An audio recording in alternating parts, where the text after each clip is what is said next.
Bonjour à tous, aujourd'hui on va parler du calibre 22, le 22 dans le survivalisme, et je vais vous présenter également ma carabine de marque CZ modèle 455.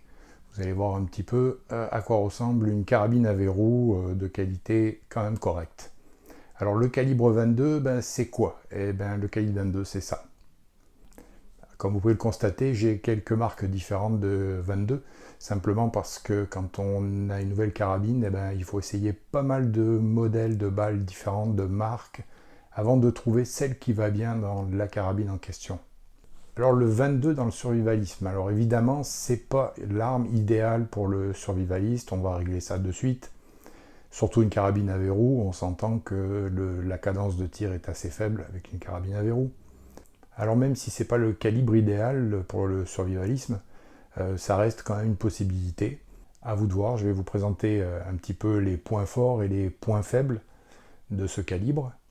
Le premier point fort, ça va être la taille des munitions, le poids et la taille des munitions. Juste pour vous permettre de comparer, ce que vous voyez, ce sont des boîtes de 7,62 par 39, c'est les balles que j'utilise dans mon SKS. Et comme vous pouvez le constater, pour avoir une centaine de balles de SKS, vous voyez les boîtes qu'il me faut. Et pour le 22, deux petites boîtes de 50 et le tour est joué. Donc au niveau du poids et au niveau de la taille, c'est un avantage évident pour le transport. Vous êtes capable de transporter beaucoup de cartouches dans un faible volume et vous pouvez en avoir donc énormément sur vous. Bien sûr, si on compare avec le 7,62 qui n'est pas forcément une très grosse cartouche. Un autre avantage de la 22, c'est le faible bruit de la détonation. Il existe même des subsoniques, comme vous pouvez le voir, sont des cartouches qui sont totalement pareilles que les autres, seulement beaucoup moins chargées, elles vont produire également moins de bruit. Alors évidemment, vous perdez sur l'efficacité et la distance de tir et la flèche va être beaucoup plus importante. C'est-à-dire que votre balle va commencer à tomber quand vous tirez beaucoup plus tôt. Maintenant, une subsonique qui est montée avec un silencieux devient quasiment inaudible. Vous allez plus entendre le mécanisme lui-même que réellement le coup par tir. Alors, petite précision, je crois que les silencieux sont autorisés en France, mais ils sont interdits chez nous au Québec. Donc, avec un calibre 22, vous êtes capable de faire des tirs généralement de très bonne qualité à une distance entre 50 et 100 mètres. Alors évidemment, vous allez pouvoir trouver sur YouTube des vidéos de gens qui tirent à 300 mètres avec une 22 et qui font mouche dans une cible. Bon, ce sont des cas particuliers, ça demande beaucoup d'entraînement et c'est pas forcément accessible aux premiers tireurs venus. Donc on va se contenter pour l'instant d'estimer notre distance de tir entre 50 et 150 mètres avec une 22. C'est tout à fait raisonnable. Voici quelques petits exemples de ce que je peux faire à 50 mètres avec ma CZ justement, et vous voyez que le groupement se fait aux alentours du centimètre, ce qui est largement suffisant pour l'utilisation qu'on peut faire de ce genre d'arme. Maintenant, si on parle un petit peu des points faibles du calibre 22, bien évidemment, ça va être le pouvoir d'arrêt qui est extrêmement faible. Une balle de 22 comparativement à une balle de 7,69, comme vous pouvez le voir, c'est pas tout à fait la même chose. De même, la distance de tir, autant avec le SKS en 7,62, la distance de tir de 200-250 mètres est tout à fait envisageable et tout à fait raisonnable pour un tireur moyen, autant la 22 à cette distance, comme je viens de vous le dire, n'y pensez même pas. Donc les faiblesses un peu de ce calibre, ça va être son pouvoir d'arrêt et puis sa distance de tir, et ça va finalement limiter aussi son utilisation. Pour le tireur sportif, c'est un calibre qui est très agréable à tirer, très économique. Par contre, au niveau de la chasse, pour ceux qui pourraient être autorisés ou amenés à utiliser ça, ça se limite au petit gibier et aux nuisibles. Bien sûr, vous allez trouver l'histoire de l'homme qui connaît un homme qui a tué un ours avec une balle de 22, bon, mais ça ne s'adresse pas au commun des mortels ni aux tireurs du dimanche que je suis. Donc on peut dire que le calibre 22 dans le survivalisme, c'est un choix. C'est certainement pas votre première arme, ça va pas être l'arme de prédilection, ça peut être une arme complémentaire pour certains types de tirs, des tirs précis, notamment avec la carabine que je vais vous montrer, qui est une carabine à verrou, qui a donc une cadence de tir qui est relativement faible, mais qui va jouer plutôt sur la précision.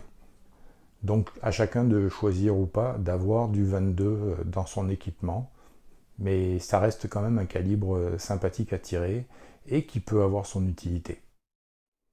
Alors il est temps que je vous montre un petit peu l'objet dont on parle. Voici la carabine CZ, modèle 455 Evolution. Donc la crosse est en bois lamellé collé, ce qui lui donne une très grande rigidité. Le mécanisme est un mécanisme à verrou. Le poids de l'arme se situe aux alentours de 3,4 kg. Et comme vous pouvez le voir, il n'y a pas d'organe de visée d'origine sur cette arme. C'est-à-dire qu'il faut obligatoirement monter une lunette pour être capable de tirer. Là, ce que j'ai là-dessus actuellement est une lunette réellement bas de gamme, qui n'est pas à la hauteur de l'arme qui est en dessous. Donc ça fera partie des prochains objectifs au niveau de mes achats. Petite lunette quand même qui permet de faire des groupements quand même assez sympathiques malgré les problèmes de parallaxe et de manque de netteté et de luminosité de la lunette.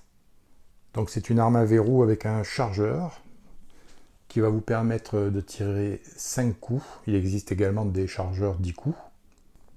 Vous remarquerez également que c'est un canon flottant, c'est-à-dire que le canon ne touche absolument pas le fût, le bois de la crosse.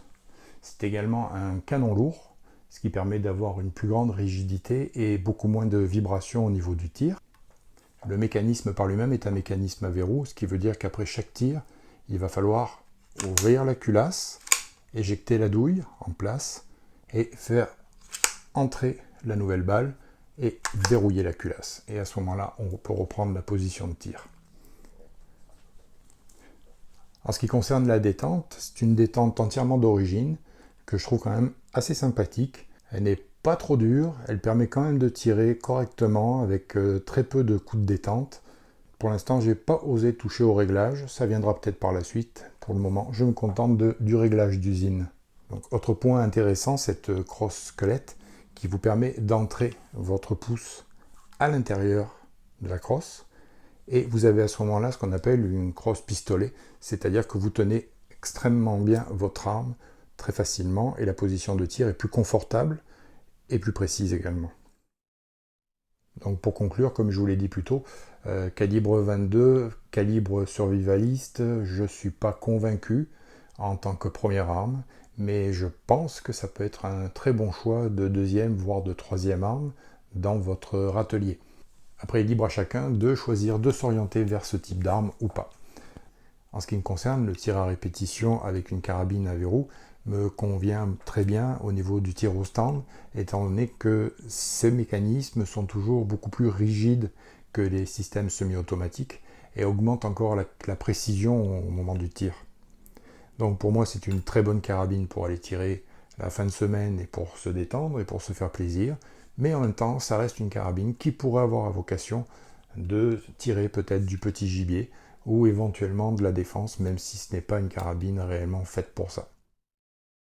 Donc dans la prochaine vidéo, nous allons attaquer le sujet du matériel, revenir sur les bases du survivalisme pour les débutants. Au niveau du matériel, je vais attaquer plusieurs points. Ces points-là ne seront pas classés par ordre d'importance, étant donné qu'ils ont tous un même niveau à peu près de priorité. Mais pour faire simple, pour commencer doucement au niveau du matériel, du choix du matériel et peut-être de l'achat du matériel, on va commencer par le DC. Le DC, c'est le matériel que vous transportez tous les jours sur vous. Vous verrez que c'est pas si compliqué que ça et que ça ne demande pas beaucoup de travail et pas beaucoup d'argent. Pour ce qui concerne les armes, pour la prochaine vidéo, je vous montrerai mon deuxième modèle de SKS, qui est un SKS plus tactique. Voilà, avec les avantages que peuvent apporter quelques petites modifications sur une arme. Merci à tous de m'avoir écouté et à très bientôt.